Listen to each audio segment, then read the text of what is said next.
hello to the good people and to the bad. Bad people need love too. When it comes to positivity, we all need it.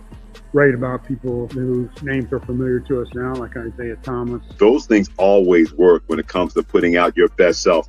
God has blessed you with a beautiful voice, Chris. Thank you very much for doing this.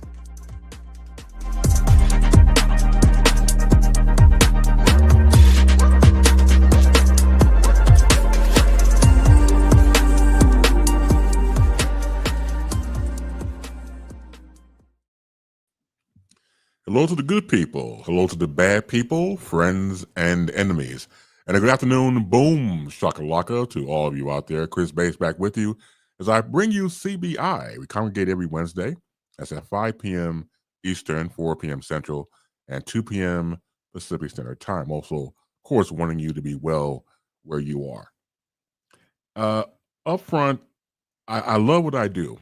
And the reason I love what I do is because I get a chance to interview like my next guest. Both of us being in radio, when you get into radio, you always hear about names that are great, that are doing everything pretty much in 3D, and they're able to do it so well that they become legendary in their own time. My guest, an award-winning speaker, MC, Fortune 100 consultant, radio host, and author of the new book, Fearless Authenticity. It is more than my honor. And please welcome to CBI-Chris Bates Interviews, Jeanne Sparrow. Jeanne, how you doing? I'm doing fabulous, Chris. Thank you for having me on. You have definitely blessed this program. At just being, having yourself on here and seeing your lovely face and your dynamic personality. And I go on and on to the break of dawn. But it's just one of those things where that's what I tell my students when I was teaching radio, never say never. So it is more than my honor to have you on this program. Thank you so much. I appreciate it. And hello to all the good and the bad people. Yeah, you got to acknowledge everybody. I mean, I don't want to leave anybody out. I mean, and all the people in between. Right, and in between. That's right, absolutely. So it is wonderful to see. Well, first of all, how's your day going so far? You know what? It's been an interesting day so far. I've had meetings and meetings and meetings, and then I took a little break, and then I was trying to do math in my head and stopped. So it's a good day. It's a good day. And I will eventually go back outside at some point in time. Like every time I turn around, I'm like, do I really want to be outside right now? Yes, I do. Yeah. Well, it's 85 degrees right now here in the city of Chicago and beyond, but around the area and stuff like that. But these hot days, I can't take it. Anytime you see devils like walking down the street and Satan making an appearance, when it's that damn hot, it's just, no, go back inside where it's cool, hopefully. But can I tell you something? I prefer it warmer than cold. Like, that's a different conversation. As miserable as these 90-something days with 50, 90% humidity or what have you are, I take that over 30 below any day. Okay, see, now that's a different conversation. Now you're preaching. So you're absolutely correct. No, let me shut up and just, the heat is so wonderful. See, listen, sometimes you got to reframe your whole frame of reference because like literally in 6 months, well, no, maybe seven, yeah. Because usually November and December, okay. But like in 7 months, we're going to be crying. So as the older I get, the more I'm like, you know what? I'm not going to complain about that today because. So that's it. You're right about that. Definitely bring some enlightenment to the program. I'm with you. I know. Real quick before I get to some of the comments in the comment section, what I call the peanut gallery. I went to Arizona a few years ago to watch my daughter graduate from nursing school. Oh, congratulations, Star. That's amazing. Fantastic. Now get this. I went to Arizona. I didn't sweat. I felt great. And that dry heat I can take. You know what? I hate dry heat. Hate it. See, I can take it. Yeah. Hate it. Let me tell you something. I like Vegas, but I can't stay there more than a couple of days. I like get nosebleeds. My hair is never quite right. Even when you go up under the misting things or whatever, I don't do well in dry. Deserts are gorgeous. Don't get me wrong. Like I love the mountains. I love like it's beautiful, beautiful, but I can't stay there very long. It's not for me. I need a little humidity in my life. I can hear you. Let's see. So let's go to comment section real quick. Saying good afternoon to Barbara Jean. How you doing, Barbara Jean? Thank you for being here. Afternoon greetings. Let's see who Hey, else we Barbara got here. Jean. Hey, Omar says, Omar, hello, Chris, keeping cool in Chicago, but it's hot here in Georgia. Georgia is another level of hell. I'm so sorry. I'm so sorry. When it comes to the temperature, it's like the first layer. And the one right next to it is my home state of Louisiana. So no shade, Omar. Okay. No shade at all. Like literally, there's not a whole lot of shade there. You can't, that will do any good. Like, see. We complain here, but we do not live in the South. Okay. Let's keep that. Help. I'm telling you. Omar says, hello, Gina. I enjoyed your work for a long time. I'll always be your biggest fan. Thank you. I'm assuming Omar used to be a Chicagoan, yes. Okay, he is a Chicagoan. Okay, thank you, Omar. Appreciate you. Let's see what else we got here. Saying hello to, what's up, Innova? Says, good afternoon, Chris, Base Nation, and of course to Miss Sparrow. Hey, Innova. That's a very cool name. Innova and I go back to kindergarten together. Get out of here. Literally babies and pacifiers back in the day. So she doesn't call herself old. She doesn't want to use the word old. Call herself a seasoned goddess. Yes, ma'am. Yes, ma'am, Miss Innova. You got to understand, and got to understand, right? right there with you, sis. Right there with you. But you know what? Can I tell you something? This is what I love about Chicago is how far people, even though I'm not a native Chicagoan, I've been here almost long enough to be considered a native. But my favorite thing about Chicago that I will never have is that I can't say where I went to grammar school. And I can't say I went to high school because people in Chicago keep track of that. And I love, and they even have, I have friends and cousins who even have reunions with their grammar schools and things like that. And I love that people keep those connections. And I pray that our young people are doing the same. I hope so, because not only having a shared history, but it's just the fact of where you once were to where you are now, and having that dynamic to embrace, not to just ignore, but to embrace. Indeed. But because where we come from determines where we go. How we see ourselves and how we see where we've been in the past, and keeping a connection to that without stewing in it, I think is a good thing, because the thing is that we are destined to do the same things over and over again, same mistakes, all the things, unless we move past it. But that doesn't mean we let go of all of it. Like, that's our foundation. That's what we build on. Why do we keep repeating the same mistakes? Because we haven't learned the lesson yet. Once you learn the lesson, the mistake disappears. Yeah. We'll make another mistake. Like, mistakes don't go away. Like, that's how we learn stuff. Like, I hate that it has the word has such a negative connotation, because as somebody who has struggled with perfectionism and things like that, you can't avoid the mistakes, and the mistakes are the things that make you better. And it's funny when my therapist said to me one time, she was just like, you're going to keep revisiting the same things until you learn, like you have an assignment. We all have assignments. Like, we don't always think of that. We think of those in terms of our callings, our purpose, whatever you want to put it into it. But our lessons are also a calling too. Like, we came here to learn things. Like, God put us here to do something. And if we keep ignoring what that is, and that part of that is the mistakes too, that mistake gonna keep coming up. And that problem, why do I keep going through this? Because you haven't learned the lesson yet. You mentioned the word perfection, or perfection and perfectionism. Can that be blessing and curse? I think it's almost always a curse. Because if you keep, I don't think there's anything wrong with striving to be the best you can be, but perfect is impossible. And if we being honest, perfect is a little boring. It's the shadows that make the light so bright.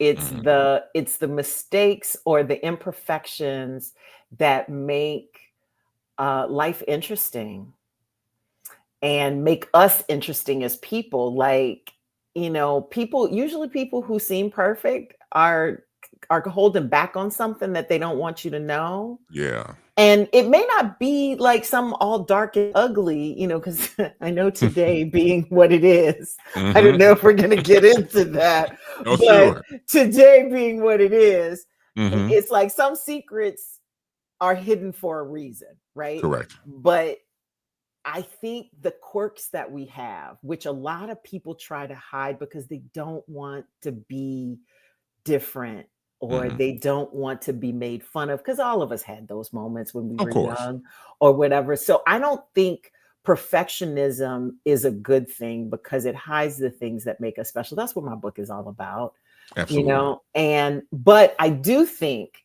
that striving for expansion, striving for doing better than we did yesterday. Like literally all I ever want to do, Chris, and I told this to one of my bosses, all I ever want to do is be better than I was yesterday.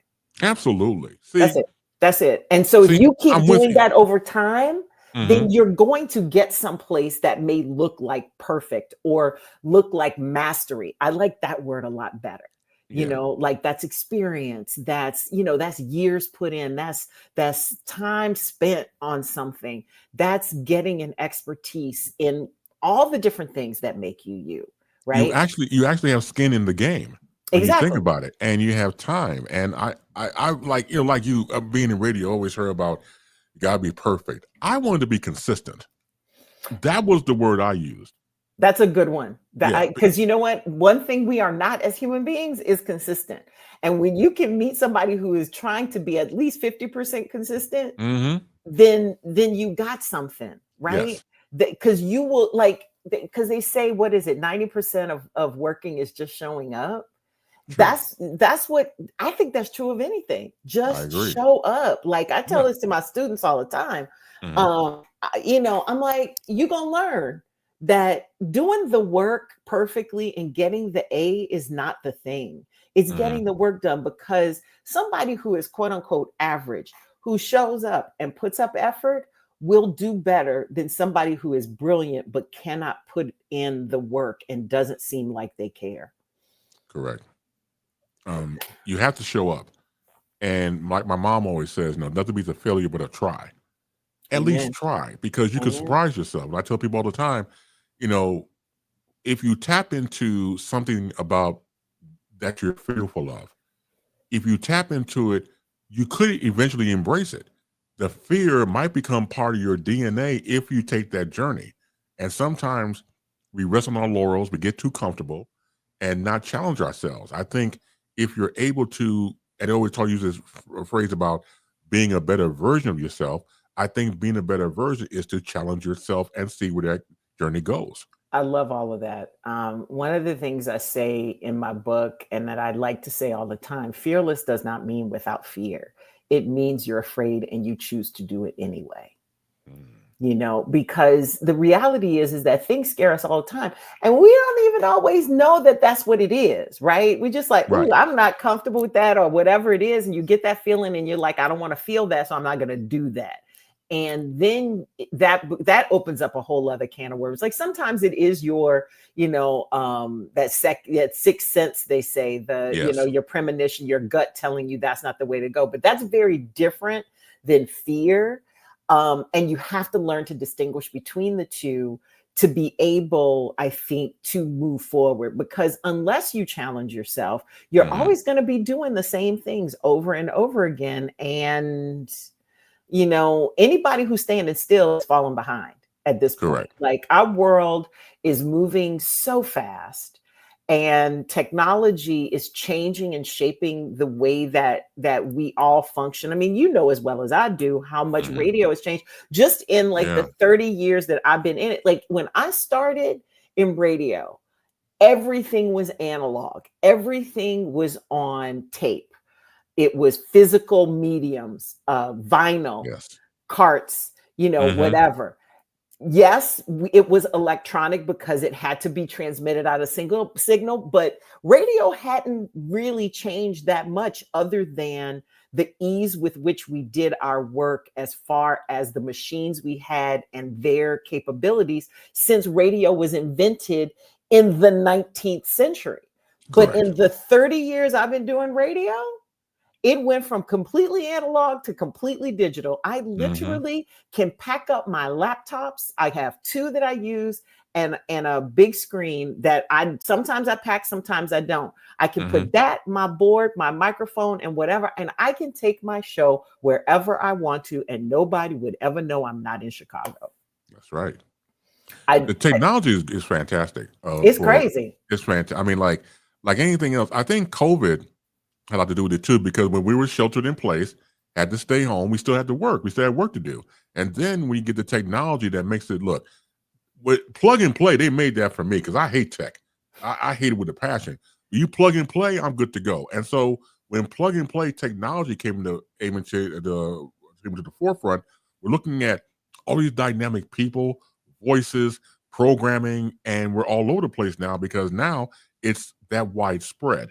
And so when you're able, it's out of sight. So when you look at all these different people out there doing their thing, and you're able to, like you said before, pack, it's great because when you're able to take this with you, you can do everything from your phone. I was telling somebody years ago that wanted to start a podcast. If you go to anchor.fm and create your own podcast from this, you can use it as the mic. They provide music for you and everything else. Everything from here, instead of using equipment, depending on how much money you want to invest into it, you can start from here. So the technology has just been fantastic. I'm just Chris, I'm glad we're in the era. I've done voiceovers on this phone. When I've been traveling or someplace and I didn't have my laptop or didn't bring my mic with me, or whatever the case may be, it's insane. It is insane. Oh my goodness! Look at all those names. I'm telling you. So Damian Miner is. Hi, Damian. Damian works. Let me see, in San Francisco. So he had let me see. Where'd he go? That's another good market. Oakland. Oh, San Francisco. Oh yeah. The Bay, man. It's like the Bay Area. There's some fire stuff. Elroy worked there for a while as well. Okay, so here we go. This is his first one. He said, Damon D. Miner checking in from KALW Radio in San Francisco Bay Area. And then he went into this. So although I'm from San Francisco, I love WVON and WGCI Radio. People like Dr. Cecil Hoyle, Lee Michaels, that's my guru. Elroy Smith, you mentioned Elroy. Troy Tyler, Troy with an I. You got to get that correct. Troy with an I. Troy Taylor, Tyler, and the late great Doug Banks. It still hurts me when I say late great. And don't even get me started. We'll be crying together. We'll be boohooing together because Doug was my brother. Well, we're all over the place now, so let's just jump around. Yeah, sure. How do you get to WGCI? How do you get there? So goodness. Okay. How did that path go? I was doing traffic. When I graduated from college, like my senior year, I got an internship at WGN Radio. And there was a gentleman who worked in Tribune Broadcasting that they had some jazz stations. And I used to work on the station at Northwestern, WNUR, when I was there. And so I did like a jazz show there. That was kind of, that was one of my things. And that was right when smooth jazz format had come out. And so one of the Tribune stations elsewhere had just flipped to a smooth jazz. And, and I was introduced to John Guerin over at WNUA. And so we, communicated, and I'd send him tapes and things like that. And he suggested, like, after listening, he was like, I think you should do traffic because that'll help you get out of that kind of college sound and get into the more conversational sound that most Chicago listeners really like, and that is starting to be more popular across the country. So I applied at Shadow Traffic, and the stations they gave me were NUA and GCI AM, which at the time was Dusty Radio 1390. And I was working with LaDonna Tittle, baby Tittle in the middle in the morning, and Lon Dyson with the pipes he had. Yes, he did. And so that was how I entered into the GCI world. At the time. Elroy was the program director. And so because I was kind of around at events and things like that, because you know how it is when you were a traffic person, then you were actually part of the team. You are. even though you didn't work for the station directly. And so when I was there, and I'm, made it clear that that's what I wanted to do or what have you. And so when Tom left to do his syndicated show, Tom Joyner left to do his syndicated show, I started doing traffic for Doug. And that's when I really got in the GCI family, because Doug, for whatever reason, loved me and like encouraged me and helped me out with things. And he was like, Jeannie, you need to go do this and you need to do that. You got to put together a tape, Jeannie. Yeah, Elroy's got to hear you. And I would always be there. So he'd be looking at you with that one eye. And and so him, Frankie J, Curl Man, like they would help. I would go into the station and at night or whenever they were there doing production or what have you, and I'd do some stuff, and they were coaching me, and they were like, yep, no, don't send it to Elroy yet. No, you can do better than that. You can do better than that. Nice. And then Elroy finally gave me a shot on my own show on Saturdays. And, and I went through all kinds of permutations of things. But once Elroy saw it, then he helped me to see it as well. Because I think, when you're young in the business, you're just kind of floundering. Like, you're just trying to figure out what it is you're supposed to be doing. You're trying to find your voice and personality. Exactly. And so Elroy really helped me to shape that. But I credit Doug for training me and giving me an example, and Tittle as well, because LaDonna would, just drop stuff on me. I would be like, and I was just, and that forced me from being in this little traffic box to having to have these conversations on air, which can be very intimidating when you're 21 years old. Very much so. And that's how old I was when I started in Chicago. And but working with veterans like that, and also Richard Steele and Emily McKendall, because they ended up doing the morning show. I think they flipped LaDonna to the afternoons or middays or something like that. And then Richard Steele and Emily worked in the mornings. And I worked with them during the OJ trial.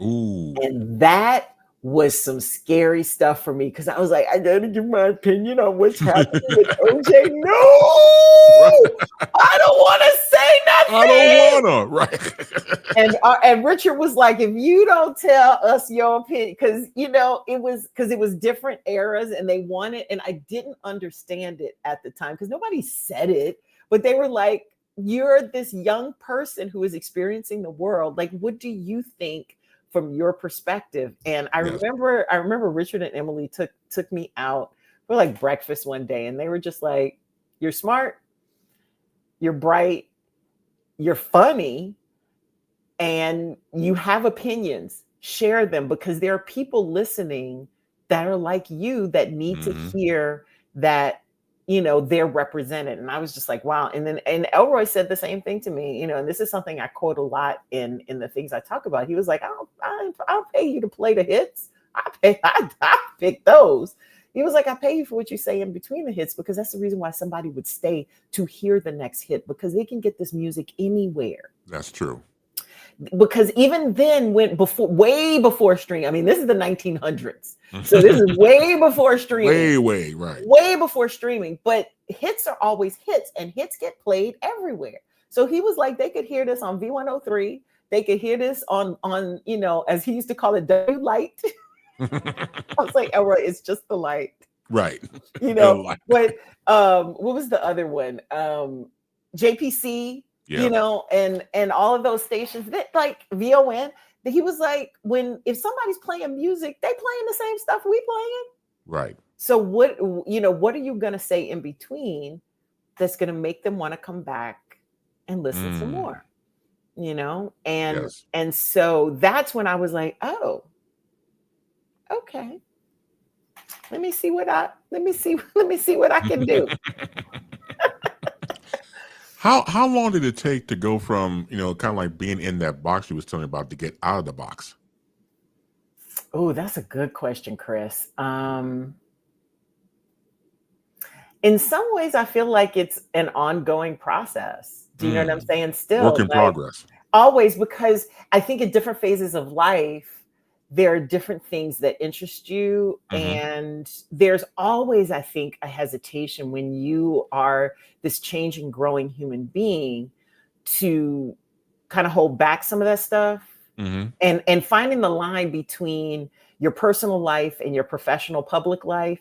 Yeah. Especially when you grow up. Like at 21, I thought I was grown, but I wasn't, and I was growing up in the public and, at a time when respectability politics were really strong. Like the 90s, as much as we talk about how much fun we had in the 90s and all those other things, there was still very much, especially for us as Black folk, I think, this tendency for us to behave and want to be seen as good behaving individuals, because when you were, cancel culture, like people, it always cracks me up how people talk about cancel culture now. Like people always got canceled. You just didn't know about it because there wasn't any social media. People just got X'd, and it wasn't a name for it. It just happened. Right. It just happened. Like, I never heard, like, that's a one-hit wonder. Or I never heard from so-and-so again. That's because they did some BS they had no business doing.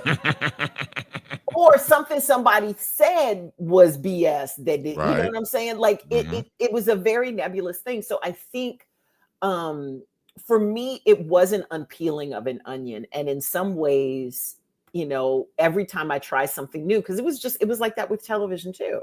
Yeah. When I first started TV after doing radio, I had to kind of get used to the medium and understand like how it was different from radio and what I needed to be doing. And, so I always go to like, kind of my baseline until I get a certain level of expertise, and then I act the fool. Well, tell you what, that's why I like working with you or having this conversation with you, because as a host, and you, of course, a host yourself, you're moving the show so fast, you're getting ahead of me in my notes, so I love it. So you're doing fantastic. I knew you'd be great anyway, because that's who you are. Thank you. Anytime, sweetheart, anytime. Let's see. Go back to the conversation real quick. Good afternoon, Lisa. Lisa London says, good afternoon, Base Nation, and to the fabulous Jeanne Sparrow. Appreciate you, sis. How you doing? Lisa London's a great radio name. Oh, she is in radio. She does radio. She does a Quiet Storm program. Oh, very cool. Where are you based, Lisa? And you know what? I keep telling Lisa, this is what I tell all my brother and sister in the business. Type in where people can find you at. I know she has a good show called Up Next on thevibe.com. Please type it in, because everybody want to find out. Well, very cool. Yeah, type in what your show is and where people find it at, and then go from there. That's all for the brothers and sisters in radio or streaming or whatever you do. Please type in. We can find out and support what you do. So yeah, Lisa London, that's a fantastic name. She's great people. And that's a great radio name, sis. Like literally. Hey, there you go. Let's see. Let's go about back. Hey, how you doing, Sick Diggy? Good morning, good afternoon, good evening, and good night. Sick Diggy is all the way from Norway. Get out of here. Yes. That's so dope. Hey. Yeah, on the other side of the world. Northern Lights are up there, right? Like you can see the Northern Lights in Norway, can't you? Yeah, check in, Sick. Let us know about that. I believe so. Because I think it's far up in, like it's the same latitude or whatever as Alaska. I think one of my cousin's exes used to do some work up in Norway. Okay. And like, is the phone ringing? I have a phone number too, so the phone number's down at the bottom of the screen. Oh, get out of here! 597-2106. I hope it ain't no prank calls. I'll cuss them out, but let's see what happens. Uh-oh. All right, you're on CBI. Who's this? Yes, this is Damian D. Minor from San Francisco. From San Francisco. What up, brother? How you doing? Say hello. Somebody normal. Hello. How you doing? Hi. It's Chris. I appreciate. I just want to say I appreciate this platform. Them Saturday mornings, you done got me up a lot of times so I can get here to the job. So I just want to say thank you, and I really want to just say to both of you, thank you for all that you have done, whether it be TV, i.e. radio. It's amazing, and Chicago Market 3 has always been a revered market for me personally. It's a special place, Damien. I'm glad that you find it special as well. This, like, for when it comes to Black radio, urban radio, whatever you want to call it, Chicago set the standard for quite some time. Like, historically speaking, like literally none of us would be here without, you know, the good guys, you know, WVON, Herb Kent, and Richard Pegee, and all those guys from back in the day. They set the stage, and I was blessed enough, Joe Cobb. I was blessed enough to meet those folks, in my career. And when you can, come on now, the blues man. When you can touch and know what your history is, and what our role is, that's the other piece. Like, I think we've gotten removed from that now, but when I was in it, we were still very steeped, even though, and this is not a slam on anybody or anything. I just think temporally there's a distance now, whereas, it was literally like a passing of the baton, because there were people who were still alive from this historic time in our medium, that were able to tell stories of what it was like then and how it has changed. Like Herb Kent in particular, because he stayed in it the whole time. Right. So I'm glad you got love for us, Damien. Thank you so much. Thank you so much, man. Well, if I can, I want to interject. Go ahead. San Francisco, I have to say, San Francisco, we were in market 4, and we just got Trump, no pun intended, to Dallas market. Well, now we're market 5. It's interesting, as you were saying, as far as like that urban vibe that Chicago was able to bring. San Francisco, I must say, it's a hard market to be in. And I was telling some people here, because I work for a public radio station. So now I'm working for public radio, i.e. NPR, BBC affiliate. This market has always been a very unique market, more so insular. And so I always admired people like how Lee Michaels was able to come here and consult twice or 3 times. I think he was here 3 times.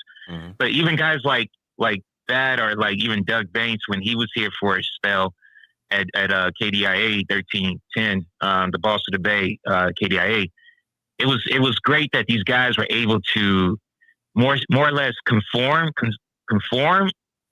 to this particular market. Because it's not a lot of Black people here. But can't I tell you why? Yes, why? Please. Because radio is radio. Good radio is good radio in whatever market you're in whatever format you're in. I started in country western radio. The first station I ever worked at was country western. The next stuff I did was in jazz. Then I did R&B and later hip hop or what have you. But and this is something Doug always said, because there were a lot of things that Doug used that was happening on the top 40 stations. Like, Doug was a huge fan of the Loop. I worked rock radio too. I worked with Danny Bonaducci when I was doing traffic and news. I ended up being his sidekick. I did talk radio. One thing Doug said to me, and I realized that this was something I was learning and didn't know what it is, but he connected the dots for me. He was like, people are people, and funny is funny, and relatable is relatable. Like, that's not an exact quote, but that was what his thing was. He was like, all human beings like to laugh. All human beings have experiences that connect us to each other. And when you can share that on the air and you can tap into, and yes, there are local variations to things or what have you, but when it comes down to it, there's not that much. There are more things we have in common than we don't. The mistake that people make when they go into new places is that they don't go in with humility. The ones who aren't successful usually don't go in with humility to learn where it is they are and what it is people care about. And that was one thing that was good about Elroy when we were working with him, when he was here, when I was working with him for KRBQ and KBLX. He kind of leaned on us a lot of times to learn, like, okay, was this a hit here? Was this song a hit there? And that's why, and I really appreciated him because this was, and you're right, because locally there was a lot of things that were more exclusive to this market. But like you said, those qualities, like you said, that's universal. That's everybody welcomes that. So, and you're actually one of, and I watched your career, especially you working in different formats and you being able to be sincere about those formats. I can appreciate that. Because I'm a child, I grew up in the 70s. So I grew up on Top 40 radio. I was listening to Stevie Wonder 1 minute, Steve Miller Band the next, like quite literally. That's how I grew up. Because that's what anybody who was born in the early 70s, that was a kid listening, like literally there was only two formats. It was Top 40 and like news talk. That was it. And you might have had some little specialty shows, but that was it. But the thing about, like Elroy, that I think is so special as a programmer, and that's the reason why he will go down as one of the best programmers of radio, period, especially Black and urban radio, is because Elroy understands what he knows and what he doesn't. I remember when Neo Soul was first coming out, he didn't get it. Like, he was like, Kim, Maxwell, Jill Scott, I don't know. The people seem to like it, but here's what he would do. Smitty would come bring, Jeanne, come here. Or he would leave us a note. He always had these little pieces of paper and it would be a scribble scrawl. And we had mailboxes then. We had mailboxes. And literally, this is what you would see on your things. See me, R-E. And it would look like this. And you would be like, that's from Elroy, see me, R-E something. Right. And then you would go in the office. He was like, listen to this. Let me, like, I got to play this for you. I'm not sure about this. I remember the first time he did it, it was with that song from Desiree, Gotta Be. Gotta be, whatever. And he was like, it's starting to trend. I'm not sure it's for us. And like, he would just sit and he would literally sit back in his office and he would be doing like this, looking at you. Wow. Yeah.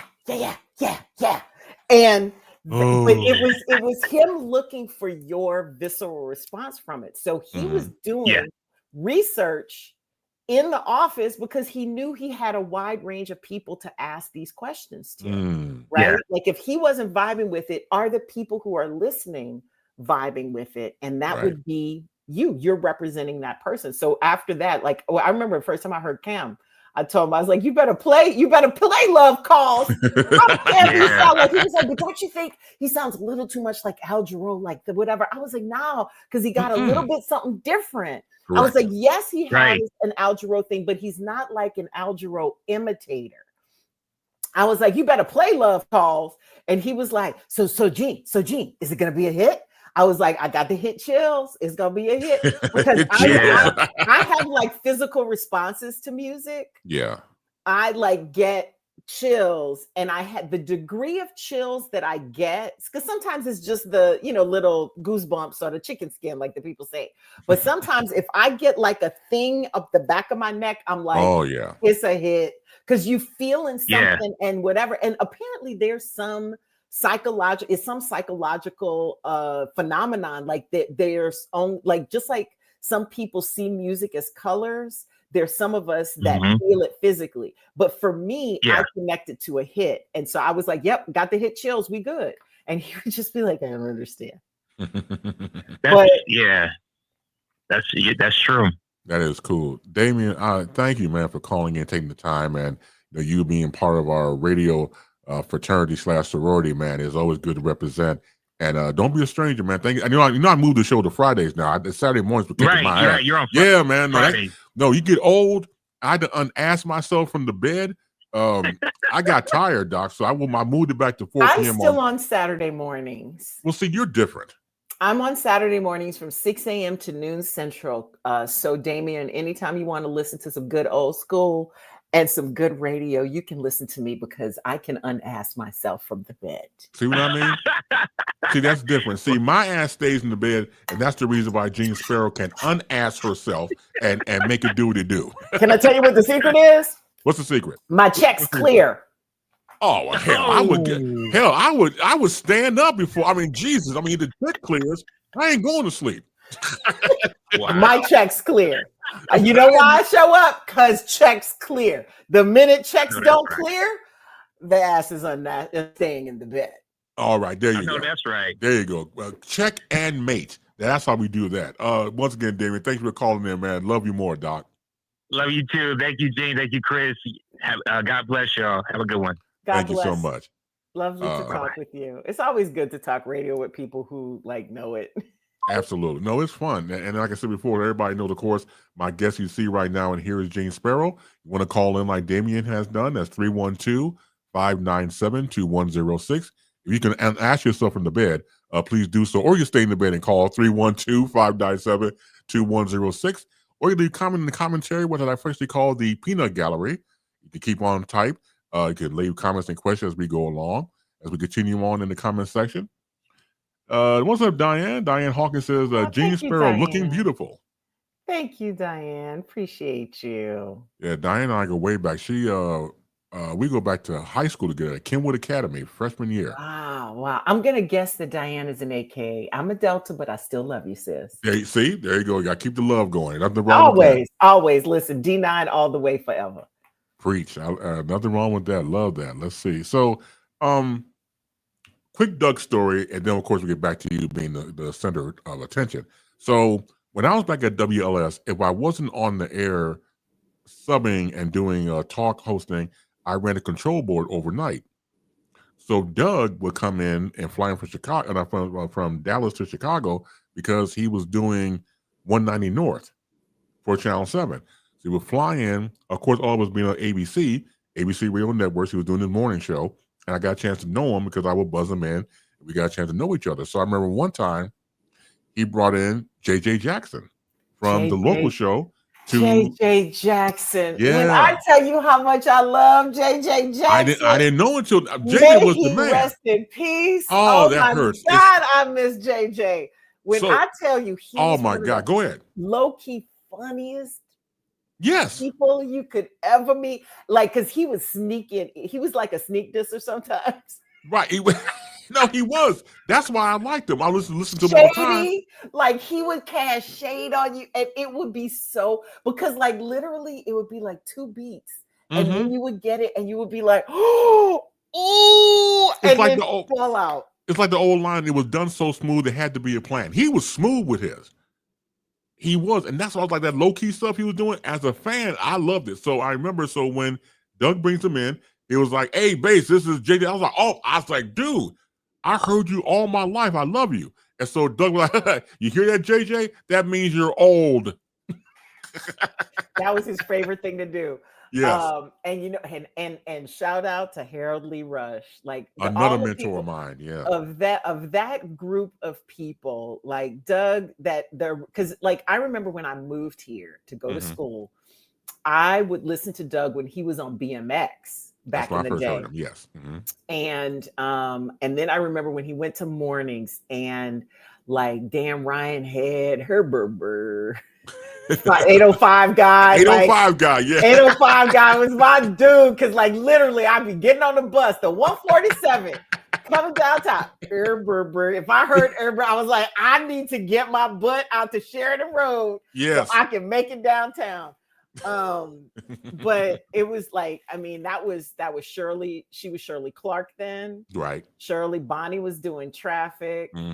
That was before Sybil joined the team. JJ, Harold Lee Rush. I'm missing somebody else. There was somebody else. Curl Man, of course, Curl Man, who I got to work, who was our board op when I worked with Steve Harvey. And Curl Man, like one of the best technical guys ever on the planet, and one of the funniest MFs you will ever meet in your life. That's the same thing Doug said. Yeah, I ain't never seen somebody, and this gonna sound crazy to some people, I've never seen somebody white love Luther the way the way that Jerry loved Luther. He was like, man, it would be like, everybody shut up when we played Luther. And you know what? That's amazing, because I didn't connect the dots. It was kind of easy, but Jerry Cook, the curl man. Yes. His dad was one of my instructors at Columbia College Chicago when I was in radio. Gerald Cook, who was in sports. That's right. And a lot of people didn't know it because everybody thought it was COOK, but it's actually KUC. KUC, right. And I remember when I started working with them and I made some kind of comment about Jerry being white and people was like, Curl Man is white? It's like people with Bobby Caldwell. Like literally, right. I will make a comment what you won't do for on love. Saturday mornings. If I play that song, I'll say something like, how old were you? How old were you when you found out Bobby Caldwell was white? Because I literally had been in a business like 15, 20 years before. I think I was good in 40 before I knew that Bobby Caldwell was white. Same here. And I say it, and to this day, I will get phone calls and personal texts, but calls to the call-in line going, are you kidding about? No, I'm not. But that just goes to show you soul is soul is soul. If you got it in you, you got it in you. And classic theater of the mind radio. Exactly. Jerry was so good at creating that kind of sonic landscape. I think I don't know where it came from for him, but what he did reminded me of how Johnny B used to do on the loop, because Johnny B would like create, like Kev had his, voices and all those different things. Yeah, Jim Shorts to do that stuff. Jimmy Shorts. Right. And whatever. Do you know when Kevin, like there was a time when we filled in for Kevin, Kevin had his own mic and his own headphones because he could not recreate those voices without a particular mic and particular headphones. And when I tell you they was old school, it was crazy. Like look. Kevin Matthews is one of my favorites. When I was back in college at Columbia College Chicago, I took a course, Terry Hemmert from WXRT. Another classic. Another classic one. I love Terry. Terry was teaching Profile with Disc Jockey. I took it in the spring of 1988, and at the end, the assignment was to interview Chicago disc jockey, and I interviewed Kevin Matthews. Did you? He just got in the market like 6 months. He was still fresh, but I fell in love with him from day one. And I went to the Hancock, interviewed him, had it on tape, and because he was doing middays on Saturday from like 10 a.m. to 3 or something like that. And so I got there at 9, interviewed him. So you want to stay around? I said, yeah. Stuck around for the show. When he would call on his mic, I was on his mic. When he would do Jim, he would literally put up a second microphone, just as like actually Jim was in the studio. Oh, and it was beautiful. Can I tell you something? All of his characters were their own personalities. Yes. He treated them with such respect. And some people found it weird, but I was like, that's acting. He has created this whole other entity that has its own kind of vibe or whatever. I don't know how he did it, but I do know that sonically he had to hear it. That was because I used to work with Shemp and his old producer, and Shemp was like, oh no, he was like, there's a particular reason why he does it. He was like, he's created those characters, but they have a life of their own. But for him to hear them the way that they're supposed to, he has to hear them the way he created them. So he has to hear them through the same headphones. And you know what? I've kind of turned into that person. I could care less about your beats. I could care less about any whatever. If they not Sony MDR 7506s, I can't work. I can't work.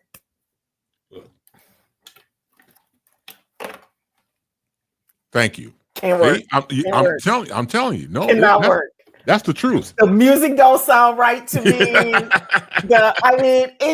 I'm like, I'd rather use these airborne things than anything else. Those headphones, literally changed the game completely. Listen, if they stop making them, Chris, I'm screwed.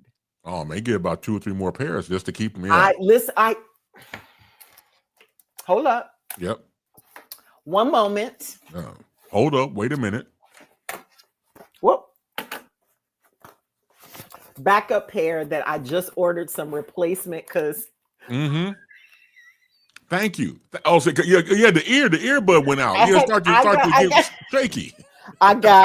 There are 2 pairs in rotation because these things last forever. I don't know how long I can't tell you how many times I've replaced these things. But I just rotate back and forth between the 2 of them. Yes. I just ordered some genuine replacement things because they be selling some crazy stuff on the internet. Well, that's true. I brought the genuine Sony replacements because I've turned into that person. I'm like, and I see my contemporaries using Beats trying to be cool. I was like, do that if you want to. Screw around if you want to. I'm telling you, no. But I got to hear myself the way I know myself. But see, that goes back to, again, the sound of what you're creating and who you are and everything else. And certain headphones just don't have it. It goes back like we just about these Sony headphones. Like you, I tried other headphones. It just doesn't work right. For some reason, whoever designed that was a mastermind, because that is like the most clarity, the most resonating headphones I ever have. But can I tell you something though? I believe this. I believe that just like when we look in the mirror, we see a version of ourselves that we believe to be who we are. And then you look back and you see yourself in a picture or thing. And you're like, that's not me. Yeah, it is. It's you. It's you. The camera doesn't lie. I think that whatever headphones we like start on and get used to, it's kind of like the reflection back of ourselves. Like it's how we see ourselves in this world. You know what I mean? And so when we hear something like Beats, which has like a heavier bass boost or whatever, and we hear that, we're like, that isn't me, because it's not how we're used to hearing ourselves. And but that doesn't also have any bearing on how other people hear us. And that's what I talk about a lot, you know, in my book, about like what is your authentic version of who you are? Like who are you and what do you have to offer? But also, how do you define yourself for yourself?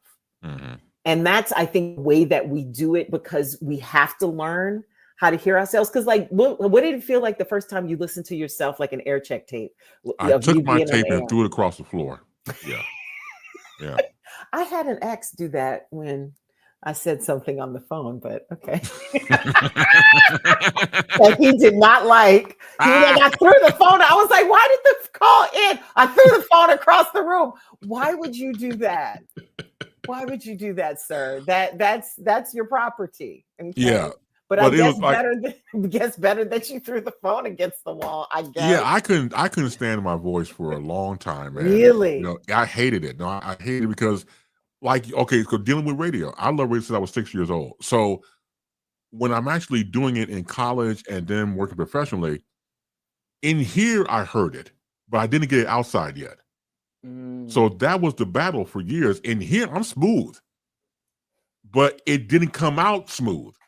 So it was all choppy, and you know how we're all our own worst critics.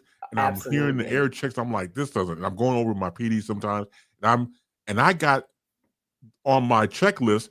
The stuff was like, wait a minute, you got the same thing I got. So I'm on the same wavelength with sometimes with my PDs, because in here I heard it, but I couldn't get it out yet. So I stopped. You know, I really stopped thinking about it. And then one day, I'm just doing my show, didn't press on myself, heard the air check back, and then I heard what was in here actually come out. So it's a process.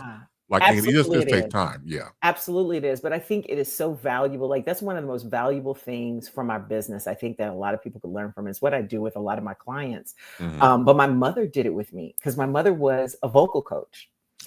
She was a musician, a pianist, and vocal coach. And whenever I had like a poem to say at church or, you know, a book report or something, my mama would make me stand up, and however it was I was going to be doing, she was like, baby, pretend you're, you know, at this place in church and whatever. She was like, picture it in your head. She was like, stand like you're going to stand.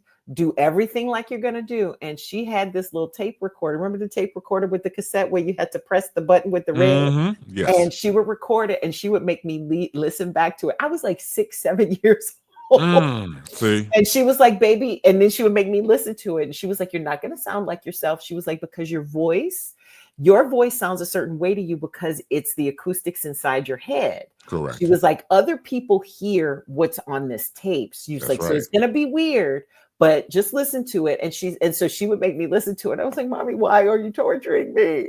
And she would just be like, baby, is that what you intended to do?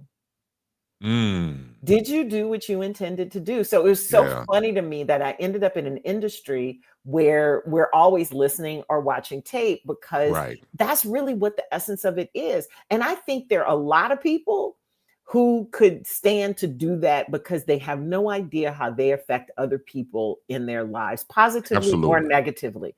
And that's why I do it with my clients, like with media training, which is where I started my business. But now I do it with everything. I'm like, before you say something important, record yourself so you can see if you actually saying what you intended to say, because so much of our communication has nothing to do with the words that come out of our mouth. And I encounter far too many people who are have so much potential, but are not maximizing because they have no idea of what it is and they haven't challenged themselves that way. Exactly. And think before you speak. I know it sounds basic. I know it sounds trivial, but my mom told me that for years. Think before you speak. Before you part your lips, think. Did your mama also hit you with you got two ears and one mouth, so you should listen twice as much as you speak? Absolutely. Come on. Like the reason why it sounds like it's, like you said, it sounds like something we should know. It sounds trite. It sounds whatever, but there's a reason why people say it is because nobody ever listens to it. Correct. And I've been guilty of it myself. Oh, we all do it. Yeah.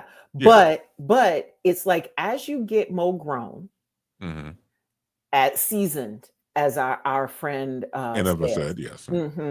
More seasoned, you realize how powerful words are and how powerful the way we say them are. Yes. And how important that is. Like, literally, people talk about like manifestation and all this stuff now. And, the reality is that the stuff they're talking about, we already do every day without realizing it. You have the power to speak beautiful things over your life or ugly things over your life and the lives of your children, the lives of your spouses, the partners, whatever you call the people who walk with you in life, your family members. You have the power, because what you say today, what you believe today, will definitely happen tomorrow. There is this saying that I love, it was something I heard Oprah say, but it's from Lao Tzu. A Chinese philosopher, I believe, from way back when. And he said, be careful what you think, because what you think becomes what you say. Be careful what you say, because what you say becomes what you do. Be careful what you do, because what you do becomes your habits, and your habits become your character, and your character determines your destiny. And that is what the essence of what people call manifestation is. And yes, you can be more intentional about it. Yes. But the reality is that you've always been manifesting something every single day of your life. By the words you speak today, they happen tomorrow. I promise you, it ain't no accident. So what you praying to God about is going to happen, because you a partner with him in this. The divine in you is speaking to the divine out there. And I don't think people realize that goes true for the things we say outside of our prayers too. True. Oh, you're absolutely right. Let me tap back into the conversation real quick. Jed, also from the Bay Area, said your tools are it. Love it. Have my faves of a type of headphones. Yes. We all do, Jed. We all do. We absolutely all do. So let me get back to the whole. This has been great, and I want to make sure to get all the points in. So radio. So how long were you doing radio before television came along? I started doing TV in like 94, 95. So only a few years later. And I did TV at the same time as radio for a long time. There was it was an overlap because I was doing it part-time. Like I started doing, I want to say the first TV thing I did was like Bud Billiken Parade. Ah, yeah. Which was and experience. One of my favorite things to do with Central City Production. Shout out to Don Jackson. And you know, and just the legacy of that, and being part of Bud Billiken. I did. Then after that, I worked at Channel 50. I did a public affairs show called, because that was when it was called. It was a UPN station, but before that, I think it was just an independent station. It was WPWR. So the show was called The Power to Make a Difference, and I did that. I did an entertainment show with them. I did. You know, I moved on to PBS, and I truly hope PBS survives what's going on now, because our world is better because of our world is better because of PBS. Like literally, you know, we're the children of Sesame Street, Electric Company, and Zoom. Zoom, those striped shirts. Come on, Zuma. Oh, 2, 1, 3, 4. Oh, see, stop it. It to Zoom. What was the girl that did the thing with the arms? Remember I can't do that because I got an elbow strain. Hold up. Are you gonna do it? Okay, here we go. See, right. See, and the Ubby Wubbies? Come on, man. Oh, come on. See, you ain't right. Come on now. Come on now. We got to be friends with Rita Moreno and Cool Rider, Morgan Freeman on the Electric Morgan Company. Freeman, right. Baby, listen. Easy Reader. Easy Reader. That was it. Easy Reader. Yep. I love his Dracula. When he did Dracula, I must have something to drink. Listen. Ooh. Snuffleupagus was my friend, okay? You don't see Snuff. I love Snuffy, but he played Bird to the Left because he never stayed. I think he's always like, it was like, hold, stay right, he'll be right back. Coming, mother, and then he'll take off. But you know, that was technically his imaginary friend. I love it. I didn't know that until much later. I never made the connection that he didn't exist. But that was to make, like, I read something about it later. Actually, one of my professors at Northwestern, because my undergrad degree is in psychology. Okay. One of my professors, Professor William Bryan was his name. I think he has since passed on. Okay. He was from the East Coast, and he was one of the consultants for, when it was a local show, he was one of the consultants that created Sesame Street. And I looked at him and I said, "You shaped my brain?" The hell? He said, "Don't say it like that." Because when I tell you, he was like a Navy veteran, a true sailor, and he had a mouth like one. But he was my advisor in my degree. And I got such great advice from that man. But I literally I sat back, because he started talking about, he was like in Sesame Street. I was like, wait, hold up. Hold the phone. Right. Hold the phone right now. Right. You shaped my brain. Just like working at iHeart now, Bob Pittman created MTV. Like he shaped our young adult brains. Like I was like, the fact that I'm working for that, but he's the one who created MTV. Man, that's deep. It's crazy. It is crazy. It is crazy. But when you think about like Mr. Rogers. Oh, Mr. Rogers was dope. But look at what it did for us, what it taught us, and how much we remember of like those good times. I know we're not the only ones. I talk to Lisa E about that all the time. Oh, look, when you're once again part of a certain generation, like the 70s for us and things like that, and the Children's Television Network, and how we learned about the Muppets and everything else, and Jim Henson and what he did with that during that time, it was the fabric, of course, of our lives. And so, like the thing with Mr. Rogers, I remember reading an article about it, and you probably could see, I think there's a video of Mr. Rogers in front of a hearing where he talks about his show. And because they were about to defund his show, he was about to go off the air. And so he went publicly to the government, to the Capitol, to plead his case. And if you notice, also, because get this, I watched the show when he said he was leaving. He told us, "I cannot see you. This is television." Showed the television cameras. Showed. Well, we thought the neighborhood in Lee was right next door. Showed that next door. Showed everything, and then had all the puppets from the neighborhood Make Believe say goodbye. I remember that. You're gonna make me cry. Well, you're gonna make me cry because the way I love Fred Rogers. I waited for that train. I waited for that train every day. Yes. Every day. And when I saw that video of him testifying before Congress, that's when I knew we were so well cared for by what he purposely tried to do for children and continued to do it for so long. Amazing.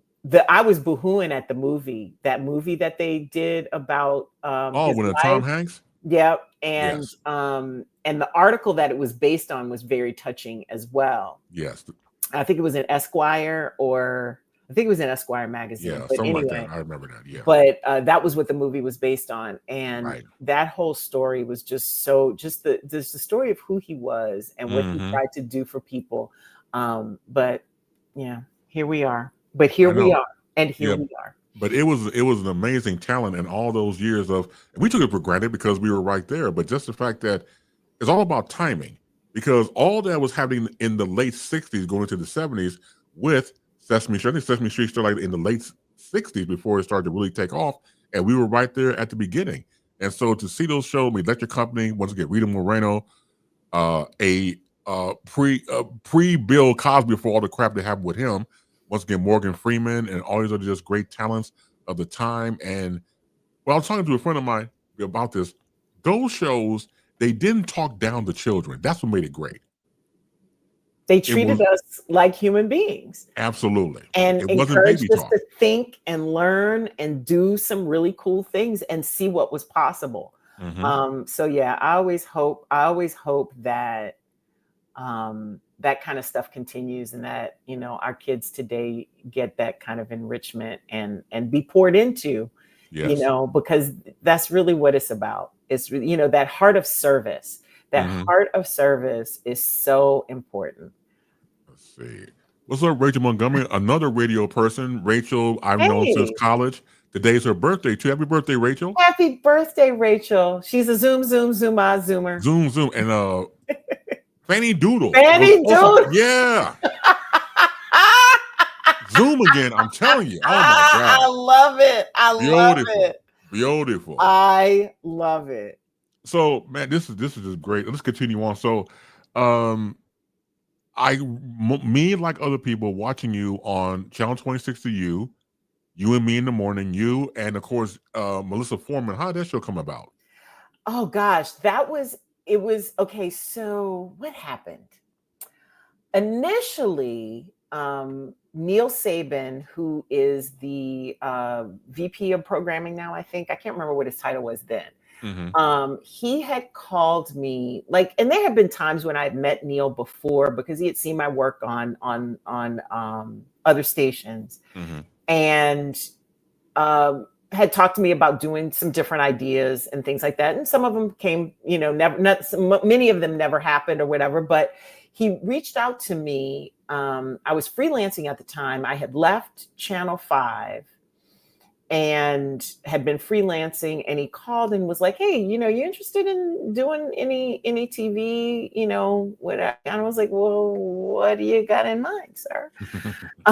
And so he proposed this idea of doing interstitial programming, like just little short updates in between the shows that he had in the mornings already, because they realized from the ratings that people were tuning in for the comedies. Like it was like Everybody Hates Chris, Half and Half, a bunch of things. Like people were watching these sitcoms in the morning, but then they were flipping away. And he was like, I have a suspicion that they're flipping away to get updated on news and traffic, quick headlines, but then they're coming back because they don't want to be inundated with that all morning. Okay. And I don't know if they did any qualitative on it or anything like that, but that was kind of where it started. We started off doing weather, pre-recorded kind of weather updates in the mornings.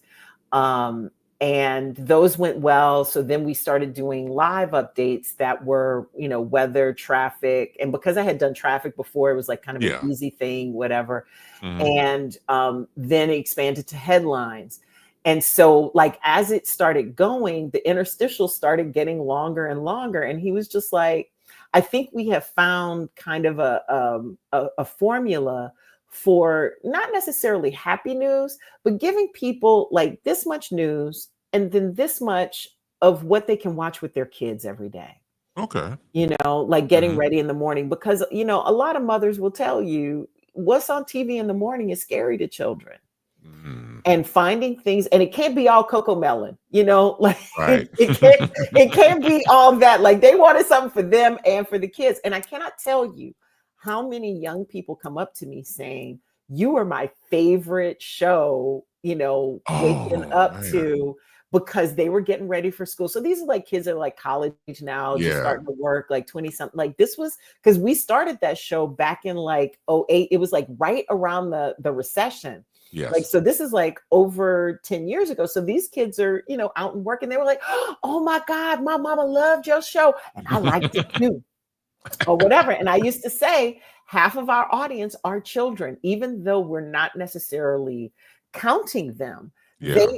They are our audience too, because it's about, talking about things that people care about, making sure they're informed, but not overwhelmed by the news. Right. And so when I ended up having to have surgery in the middle of that, and I had to take a leave, and Melissa had already done some stuff with with some eventing and some partnerships with the Light. Yes. And so they asked her to come and fill in for me. And I guess when we handed off, we did a couple little shows together, a couple segments together. Oh, excuse me.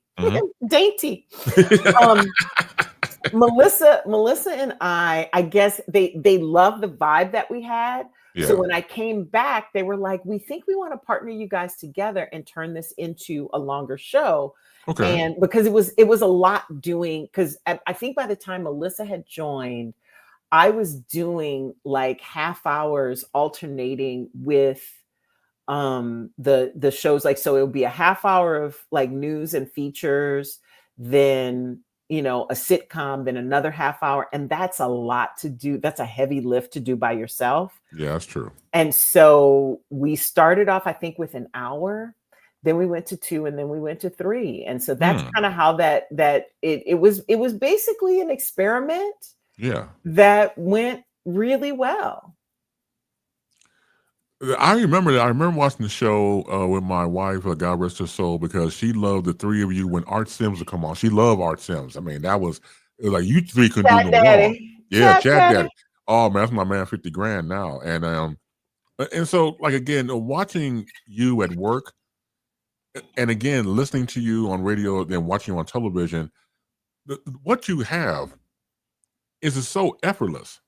It's very natural. And once again, I know you're hard work to put hard work into it, but you would never know, because it's like you just stepped off the street, take off my jacket, probably get a cup of coffee or tea, whatever you drink, and go right into television. I know that's not it, but it's just, it comes off that smoothly. That goes back to your profession. Let me tell you what Melissa used to say. She used to say, the problem with our business is that our job is to make it look like that.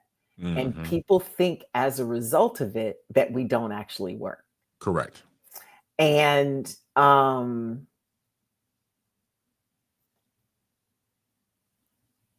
got nothing on that, other than I do the work I need to do to get done what I need to get done to serve the people who so graciously give me a little bit of their time and attention. And that's really what it comes down to. My job is to be myself, and share something worthwhile with the people who have decided that I'm worth their attention. It's a service. Not too shabby for a 7-time Emmy Award winner. That's pretty impressive. To get 7 Emmys, I mean, first of all, what was the first one like to be nominated and then actually win it? What was the first one like? So the first few I got were part of a group. Like 4 of my Emmys are part of a group for work that I did on teams at Channel 5. Mainly the group ones are at Channel 5. Okay. And you don't win anything by yourself anyway. True. But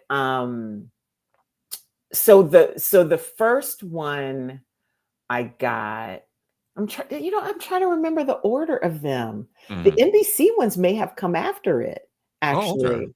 The first, because I got 3 kind of like in a row. Okay. And they were for work that I was really proud of that I had done on WYCC, which was form Channel 20. I remember that. Yes. The PBS station that the city colleges used to own. So it was an educational license PBS station. So the show we did was called Absolute Artistry, but we would also have specials that we would do. And the two that we won for, myself, and I think I won as host and producer for that one.